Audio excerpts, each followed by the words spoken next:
Welcome to another great episode of the Homegrown Helpers. I am your host, Rob Smith, here with yet another home grower, ready to share their advice, their trials, their tribulations, things they've learned, all of that stuff with you so that you too can get better. You know, learn from other people's mistakes so that you don't make the same and that you can exponentially improve your chances at success. This week, I have Jordan from Minnesota, who is calling in just a few miles away from where all of these riots and the movement and the fight for change started, recently anyways. He grew up literally blocks from the police station that was taken over and lit on fire by rioters and protesters. And I don't want to get too political. You guys didn't come here for that, and I reiterate that during the interview. But I do need to use this time to say that I think we all should be able to agree on the fact that we all need to treat each other better, and we should be able to count on everybody being treated fairly and equally, and that's not happening right now. So I'd encourage you to find your way to make an impact and be the change you wish to see in the world, and to treat others with more dignity and respect, whether they have differing opinions or they look differently or whatever. You know, there's a lot of hate in the world, and you know, you don't have to be a part of the hate to be a part of the change. So during this interview, Jordan's an organic grower and started off growing organically, and I think that's a really unique perspective. You know, we did lots of research and has been growing the same way for a while, and I really think a lot of you new growers could learn a lot from this interview. There's also a really intense IPM discussion with some amazing products that are dropped and how Jordan has kind of battled thrips and gotten to the place that he is at. I really think you guys are going to get a lot out of this interview. Speaking of IPM, we are doing the Amazing Doctor Zymes giveaway. Make sure that you use their code growcast10, that's growcast10 at checkout at drzymes.com. But head on over to growcastpodcast.com/giveaway, enter in your information, and you could win one of 2 quarts of their Eliminator Concentrate. I also want to let you know about another fairly new sponsor to our show, the Homegrown Helpers, and that's AC Infinity Fans. They're giving our listeners 15% off using growcast 15 at AC Infinity or their Amazon store. And that is on all grow tent and grow room supplies. Fans, ducting, tape, ratchets, all of that stuff. Anything that they offer specific for the grow rooms, because they offer all sorts of fans for all sorts of applications. But these are the best fans, and everybody that buys one or buys one period, whether they bought it before or bought it using our code, loves them, sings high praises. So AC Infinity, use the code GROWCAST15 to get 15% off. The last thing that I need to mention is that mygrowpass.com membership opens in less than a week. June 22nd membership should be open. Right now, anybody that is on our email list is getting the opportunity to try out a 7-day trial for free. If you want that opportunity, DM me on Instagram. I want to give you a free trial. That's the only way that you're going to get it. Free trial. Usually it costs you $3. I know it's not a huge savings, but I want to give you the opportunity to go in and check out mygrowpass.com. It's the membership program that Jordan and I have worked so hard on for the last year. We are on our year anniversary, like the moment that this goes live. That's amazing. I just realized that. And we just want to share it with you. If you like it, membership is open on June 22nd. We'd love to have you in. If you don't, no harm, no foul. We don't even ask for your credit card information. So DM me on Instagram only, and I'd love to make sure, if you didn't already get the invite, to get a free trial at mygrowpass.com. I think that's it for this week, guys. I really hope you enjoy this interview. Jordan brings a very unique, interesting perspective, and I know you guys are going to dig it. Make sure you follow Jordan at Lord_Tarvington on Instagram, when you do get over there and DM me for that free trial access at mygrowpass.com. Until next time, guys, thanks so much. Take care. And welcome to another fantastic episode of the Homegrown Helpers. I am here with Jordan from Minnesota. Welcome to the show, Jordan. Oh, thanks a lot. Glad to be here. It's been in the making. Yeah, like we were saying, Jordan's a working man, and I think we missed each other on like 4 or 5 different Saturday appointments. Like something came up for each one of us, and mostly me, admittedly. And we just kept bumping it back, and we're finally here. So thanks for continuing to persevere and make this happen with me, Jordan. That's right. So Jordan, you're from Minnesota.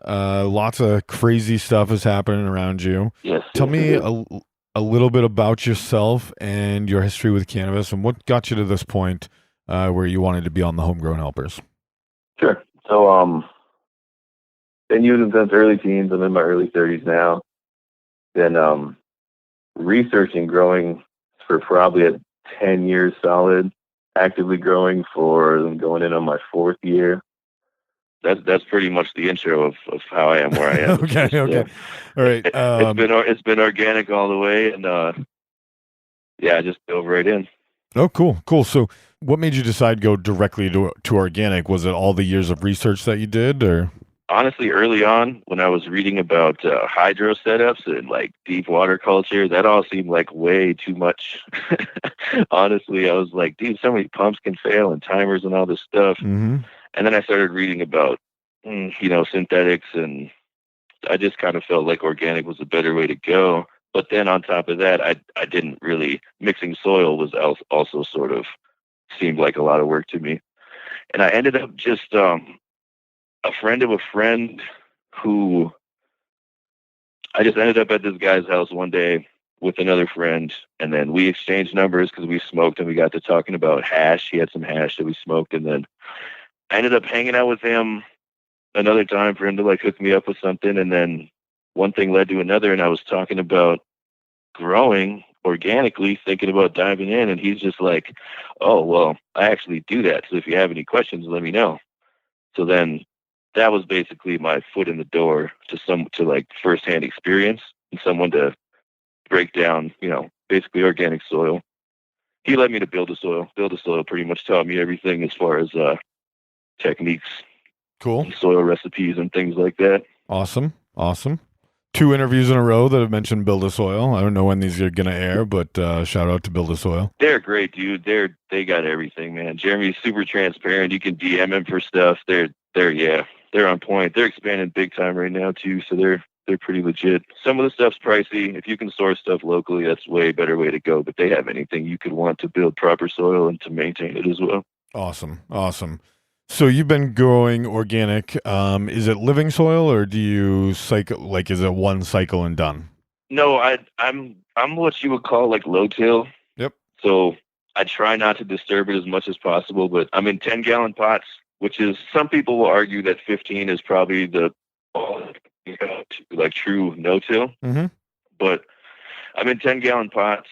They've got microbiology in them. They've got worms in them. They've got cover crop. And I do like the living and dead mulch. So I let the cover crop come up, chop it down, smash it down. I put leaves that I trim off the plant onto just let them fall. A lot of people say, you don't want decaying plant matter, whatever, in your room. I have plenty of it in my space at all time, but I've also got worms and bugs and stuff working with me to break it all down. So that makes a big difference. But it's to an extent. If I'm doing a light defoliation, I will just let the stuff fall and leave it, just let it break down on top of the soil. Mm-hmm. If I'm doing a heavy defoliation, I don't want to leave a ton of fresh stuff there. I have a bucket off to the side. I'll throw, the excess over there and let it dry up a little bit. And eventually I'll use that as mulch again. Just throw dry leaves on top and stuff. Do you do compost outside where you can? I wish, man. Yep. I did get a compost bin. The city was giving it away for free. And I was like, hell yeah, man, I'm going to make my compost. But I sucked at maintaining it, so it didn't really turn out very well. Yep. And I just haven't reset it. So I actually I was trying to find like a good local, just like a yard that had, a good source of compost, but I couldn't find any information. It was just like general compost, and who the hell knows what was in these piles. Right. So I do get a bagged compost called Purple Cow Organics. It's all, I'm fairly certain it's vegan. It's called Purple Cow, so you'd think it'd be manure, but it's not. It's all vegetables and lawn waste and all that stuff. Okay. It's all organic, lightly amended, and that stuff is great.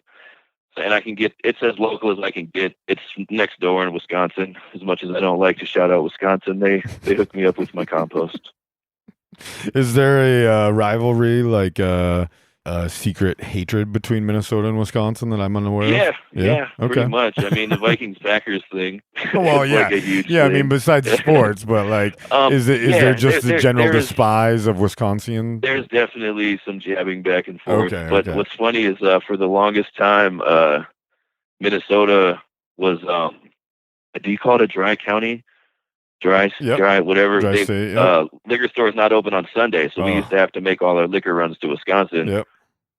If you had to go get your booze on Sunday, but they changed that last year. If you drank too much on Saturday, if you drank too much on Saturday, if you didn't plan for the next day, you got to go make the trip. But in the Twin Cities, you can be to Wisconsin in like a half hour, 20 minutes. Okay, it's a quick shot. Not bad. Nope. It's also where we get our cool fireworks. Oh, right. Yep, that's even dude. We also have whack firework laws here, even though they literally they know that we don't sell big boom boom fireworks. Yep. But for the last 5 years, the police every 4th of July, they're like, "Don't call us for fireworks. We're not coming out for fireworks." Right. Yeah, our town. So we're very very similar. So I grew up in Maine. And every time I would come to a concert or a festival down in Massachusetts, which none of their stores were open on Sundays. So if you didn't go prepared and you drank too much on Friday and Saturday at a festival, we'd always venture out on Sundays and would always be disappointed because we could never find beer. That happened 5 years in a row. Yeah, it's unfortunate, but we moved on. We've stepped into graduated, yeah. And now I live in Massachusetts, and we're 15 minutes from the Rhode Island border where they sell fireworks. There you go. And the town that I live in is we don't want, unless you've burnt down your house or you've blown your hand off, don't call us about fireworks. We're not. Right. We don't want to hear exactly. And everybody's been home, dude. So for the last 3 months, fireworks has been going nonstop, every weekend. Yeah. Because people will just want to party. That has been a little crazy over here because of all of the shit that's going on. Right. With, there was legit, riots. They burned buildings 4 blocks from my house. It was crazy over here for those first 3-4 days. It was nuts.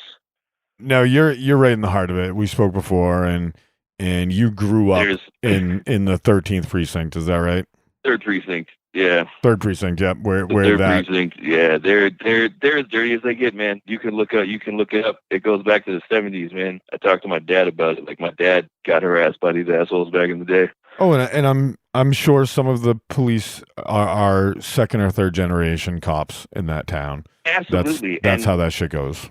Another thing that's ridiculous, and they did actually vote yesterday, I believe, to start the initiation of dismantling the Minneapolis Police Department and replacing it with a community-led policing program starting from the bottom.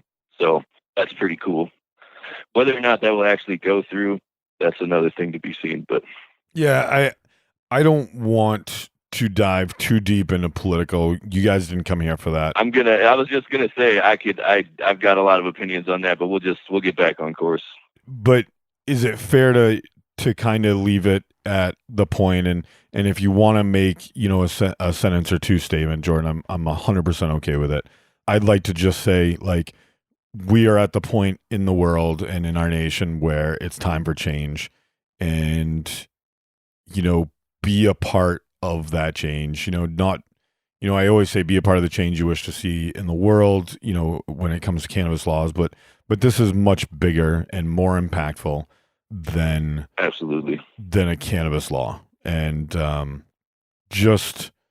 encourage everybody to take a long, hard look in the mirror and think about how you treat others, and your fairness and your own biases, when it comes to treating other people. And it's not just about race. Right now that's the conversation. But what was it, 4 or 5 years ago? It was, sexual preferences and sexual identity and biological identity. I'm forgetting the word. Forgive me. Yeah. I mean, it's everything right now. Like there's so there's so many things coming to a boil right now because of the circumstances and the tension, and it's yes, shit needs to happen. Like it's time for a change to happen in the country. Yep. And I've been very vocal personally, but again, you guys didn't come here for that. So Jordan, we've covered a lot of your grow setup. Is there anything else that you think the audience should know for them to help visualize what you got going on in your grow room? Do you grow intense? What type of lights? Yeah. Anything else you'd like to share with us? Yeah. So I could break down basically how I would run a typical cycle. Whether seed or clone, it's generally the same. So I have 4 tents. I have 2 2x2s by 4 feet high, I believe they are. And those are like my little baby tents. And they literally just have like a shop light, like a shop reflector light, like just a little regular screw-in bulb with like just a nice bright LED bulb. That's all they are. One of the first one that I clone with is just a single bulb, and the other one has like a bulb splitter for 2 standard bulbs, and it's just 2, decent powered, nice bright daytime LEDs.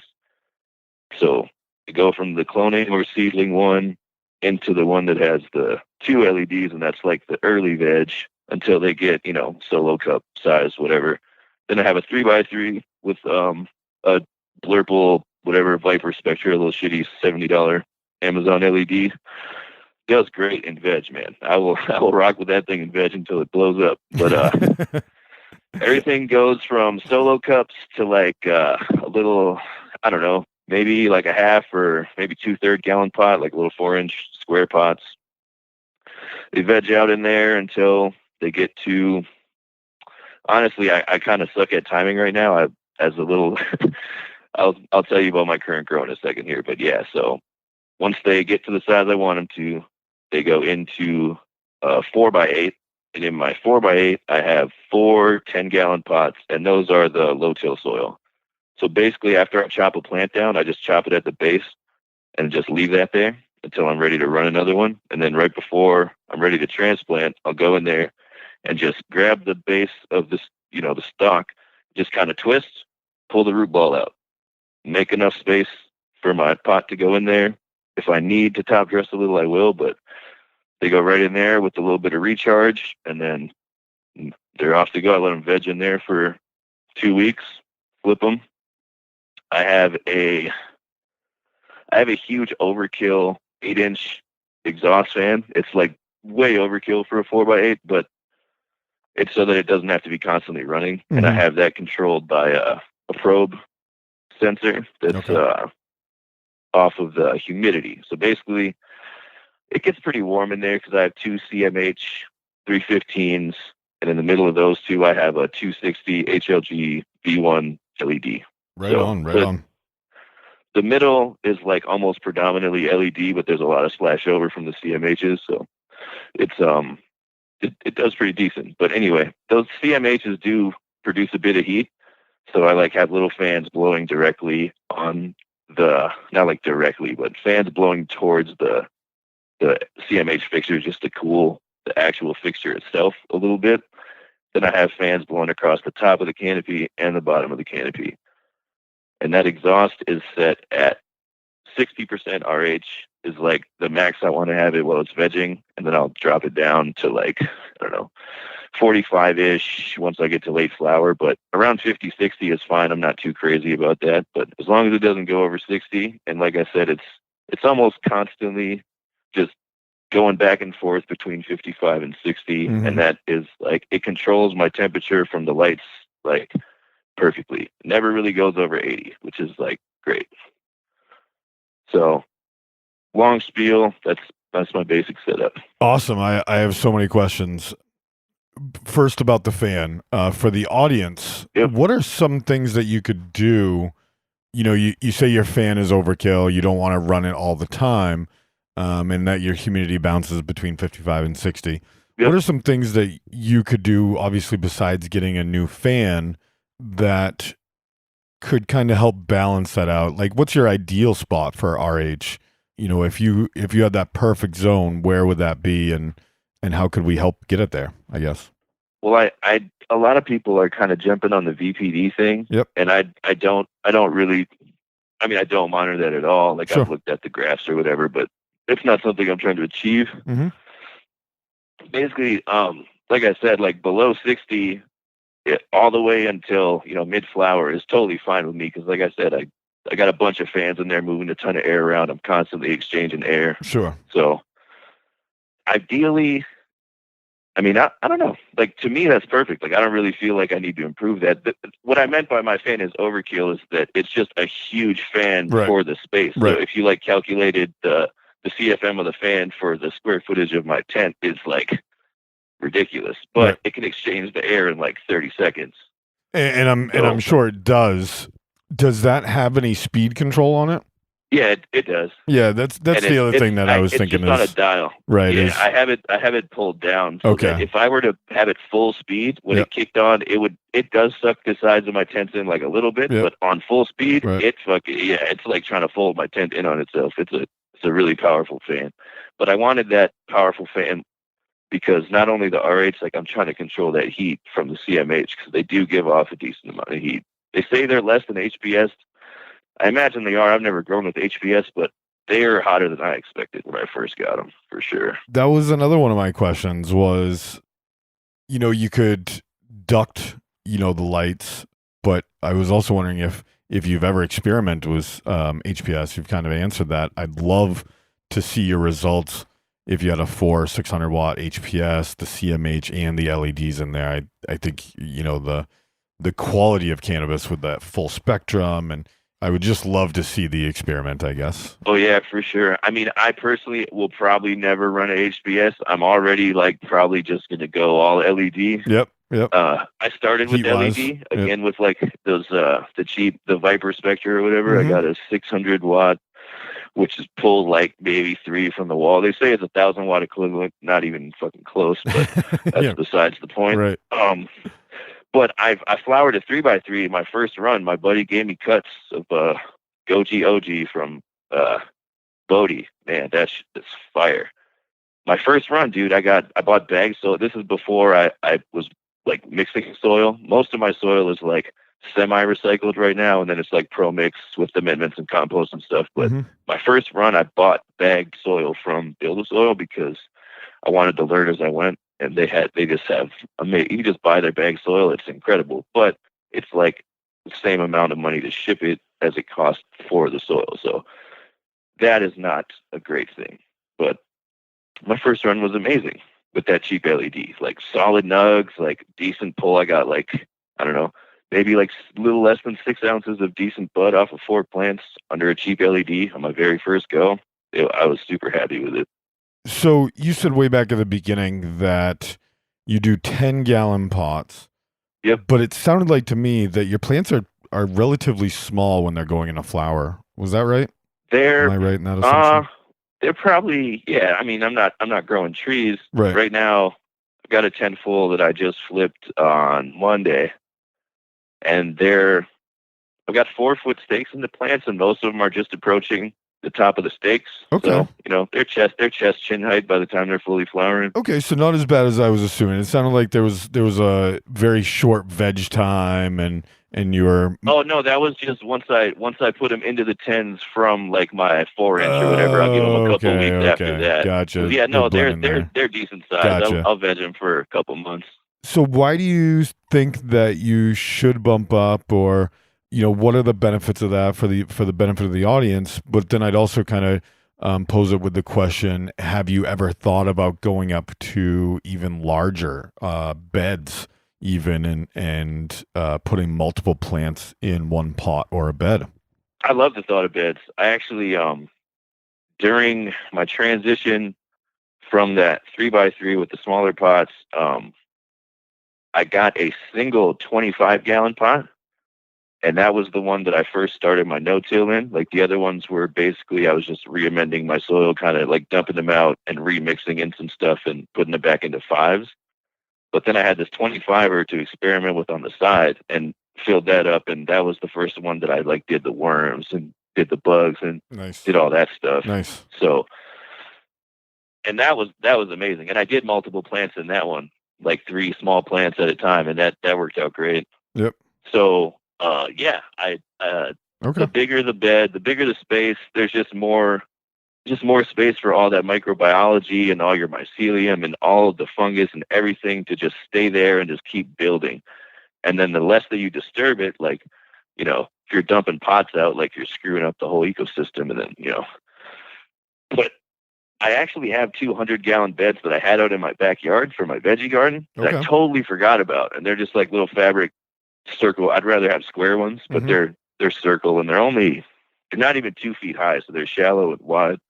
And I thought about bringing those in, but I just didn't want to dump all my soil out and fill them and mix more soil to make up the extra space. Right.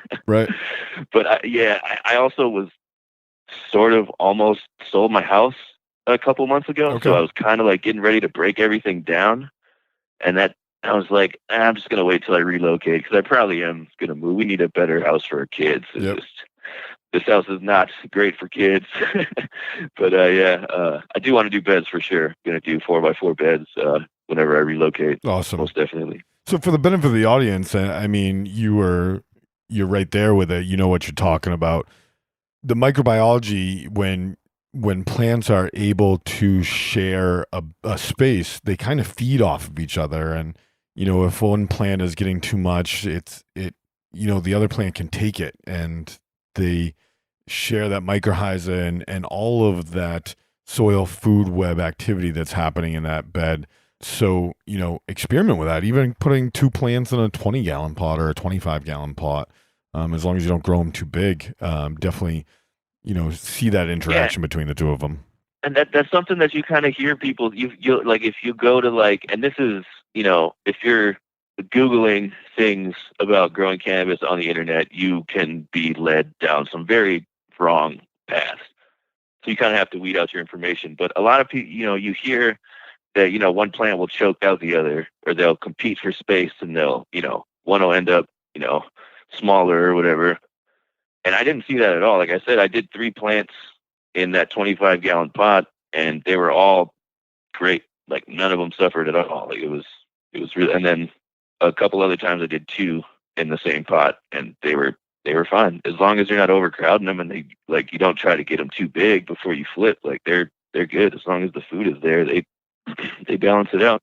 Yeah. I think that's the important part is, timing and making sure that you're feeding the soil and not the plant. And that's what it is. Right. You're not just trying to force feed the plant. You're just making sure that the soil has everything available. And then in multiple sources too, because there's stuff that breaks down slowly. There's like sources of like calcium and stuff. Like cannabis is like a calcium whore. Like you can just, tons of calcium. Love the calcium. CalMag, more CalMag. Yeah, CalMag. All the CalMag. It's always the answer. Yeah, serious. But I mean, it does like a ton of calcium. So there's stuff that breaks down slowly, and then I have a water-soluble gypsum product that has a decent amount of calcium in it. And every time I water in with that stuff, it's amazing. Another build-a-soil product. Every time I water in, it's just they love it. Right on. And it's like that's like the more instantly available source of calcium. So do you ever do foliar spraying while we're kind of on that? Yep, bioavailability. Absolutely. Okay, cool. I'm a big foliar sprayer. I do all types of different recipes for foliar. Hey guys, I'm going to take a quick break and just let you know about this week's partner, Fish Head Farms. You can find their product Fish Shit at fishheadfarms.com. Use the code GROWCAST to save yourself 10%, while members at mygrowpass.com save 25% off on Fish Shit all day long. If you haven't already heard, this product is literally what it says. I mean, that's marketing genius behind it. My buddy Tom over at Fish Head Farms basically puts fish shit in a bottle and you put it on your plants. It's as simple as that. Creating an ecosystem, beneficial microbes and really enhancing and bringing out the absolute best in your plant. It enhances cannabinoids, terpenoids, flavonoids, all of the noids. You're going to see an increase just by introducing this. You can use it through from seedling all the way through flower, right up until harvest, with no concern for the final taste and result in your plant. It's aquaponics in a ball, guys. Nothing more natural than this. Head on over to Fish Head Farms, grab yourself some fish shit. We'll be doing a giveaway here in a little while, some point in time in July, I think it's scheduled for. Yeah, Fish Head Farms. Use the code GROWCAST to get yourself 10% off. Now, let's get back to this amazing episode with Jordan. So I'd like to shift gear and get into your story about dealing with thrips and kind of incorporate, your current IPM protocols with that. I thought that was a good story and a good place to really dive into. Yeah, so the conclusion to that is a little controversial, but I'll tell you how that all went. I still don't know where the hell they came from. They're not local to me. I don't do much house plants because my cats eat them all, so we're not like going to nurseries and stuff. I don't know where these damn thrips came from, but that's besides the point. I had them, and they were just a nuisance at first. Like, I noticed one, and I was like, what the hell is that? It's a weird little bug, because I had, just little soil mites and stuff. You don't even have to buy, like, a product and to put mites in your soil. Like, if you have soil and worms and organic material that's breaking down, they just show up. I don't know where they come from, but it's just so full of life after a while. It's just crazy. But anyway, they started doing a pretty good amount of damage. Like, it's weird. Like, once you deal with thrips, like, they're damaged, like, immediately. Like, they're like these weird little squiggly lines kind of they shine a little bit, because what they do is they suck the juice out of the leaves, is basically like how they get down. And that's what their damage looks like. And then you'll see tiny, tiny little black dots, which is their poop. And they're just huge vectors for pathogens, and they're just shitty. They're annoying. Anyway, I was trying to go all organic. So I was like, I got row beetles to protect my soil. I went and got ladybugs. I did lacewings. I did pirate bugs. I had all types. I was throwing everything at them. And then every time before I released bugs, I would do a knockdown with like neem oil. Controversial as you want to have it. I also use Karanja. So, it's not neem. It's similar, but it's not neem. Along with like an essential oil, just to do like a knockdown to, get stuff off the leaves right before I release my good guys but they never completely eliminated them. Like, they'd be gone for a while, and I'd be like, all right, cool. Yeah, nice. And then 2 weeks later, I'd see a leaf with that little shiny bullshit on them, and then I'd start looking around and find them again. And they ended up, like I said, I had 3 tents at the time. This is before I got my big tent. They were in all 3 tents. I was getting ready to like scrap everything. It's ridiculous. This went on for like 6 months. Like, I finished out a flower run, like battling these goddamn things. Like, it was awful. And eventually I was aimed to the direction of spinosad, Spinosad. I'm not sure if that's how you pronounce it, but it's a bacteria. I can't. This is something that I actually meant to go and look so that I could talk about this and be more specific about it. But it's not registered for cannabis. It's okay to use in food, I'm pretty sure, but it's not something that you're allowed to use in cannabis in states that are regulated. It's supposedly not legit. Whatever. I'm growing for the head. It got rid of them. I haven't seen them since. 2 applications over 3 days, gone. So that was how I ended up dealing with them. Awesome. And you had some current IPM protocols that I also found very interesting. What do you currently do as kind of preventative maintenance? Right now, I do want to reestablish my rogue beetle population, because they're great. Like, anything that's going down in the soil, like they're tearing those things up. Like, any larva, anything that the larva comes up from the soil, whether or not they grow into flying, climbing, whatever, like, they're not getting past those rogue beetles. Those dudes are ruthless. So right now it's just Karanja, Ritha tonic from Mountain Organics. They make some pretty cool tonics for IPM and general plant health. Yeah, they have some pretty good products. A little spendy, but pretty effective.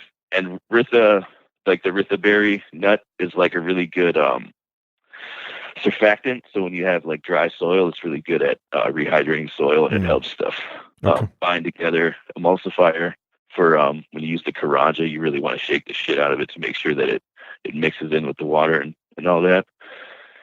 And so yeah, it's basically that. And I've backed away from the essential oils. I kind of am not on that too much anymore. I'll do a little bit every once in a while, like peppermint or rosemary or cinnamon. There's all really super strong fragrant bugs just tend to not like that stuff. But the more I read about spraying that shit on your plants all the time, I'm kind of shying away from that whole thing. But I'm pretty light on IPM right now. Actually, I gotta like I said, I gotta get my beneficial buggies back in there. They're kind of falling off, so I got to re-up on them. So, what are your concerns about essential oils, and why aren't you spraying those in your garden anymore? Like I said, I still do every once in a while. It's just it's not every time. Just because they're just kind of volatile, you know. They can burn up a little bit. Like if you do them like early in the light cycle, and you get them, and you say you have a concentrated spot on a leaf or whatever, like it could burn it up a little bit. And then I think it was I want to say the Dragonfly Earth Medicine. Their names are escaping me right now, but they're very, very holistic and all about the regenerative. I don't know if you're familiar, but yeah, they're very, very at the forefront of the regenerative renaissance or whatever we're going through right now. But they explained it as like, do you really like having oil sprayed all over your skin? Like you know? And I was like, well, not really. I don't know. Maybe the plants don't really like that all that much. Sure. But it was just something that I got heavy on when I was using it for my IPM when I was trying to get rid of the thrips, and I just kind of backed off it since then because it didn't work. Cool. Awesome. Well, I think that's a great spot to wrap things up here, Jordan. Do you have any final words, any parting advice for our audience? If you're not growing yet, just do it. Like, just do it. It's worth it. That's it. Yeah, I mean, it's not as hard as you think, but you can learn a lot every day doing it. It's a great hobby. You don't spend money on your cannabis. It's a really good feeling when you get a nice harvest and you're really proud of it and you give it to your buddies. Oh, let me just put this out there. There's like 2 people in my life that know that I grow. So, like, I like to pull up to parties with doobies and stuff and pass them around, and everyone's like, "Oh, that's fire!" And I'm like, "Yeah, it is. Yes, it is. I know." I paid $300 an ounce for that stuff, man. Yeah, it's serious. Yeah, and being able to just hand your buddies a little jar here, and yeah, it's fun. It's cool. Good. Awesome. And then I have a small network of buddies that I'm rocking out with, and we're doing some things. It's fun. We're having a good time. Cool. Awesome. And where can people connect with you or follow along if they'd like to do that? Yeah, my Instagram is Lord_Terpington. It's TERPINGTON. And that's the only place. I'm just on the Instagram. Cool. Well, that is where we do the majority of our connecting with our audience as well. So, Lord Terpington we'll be dropping that in the show notes if you guys need to find Jordan. Thanks so much, Jordan. Really appreciate your time, audience. Thanks so much for listening. Please rate, review, subscribe, share the show. Until next time, keep fighting the good fight, and Jordan, stay safe. Thanks so much for joining us. Hey, thanks for having me, Rob. Really appreciate it. Glad we could finally make it happen. Awesome. Me too. Take care. Happy growing, guys.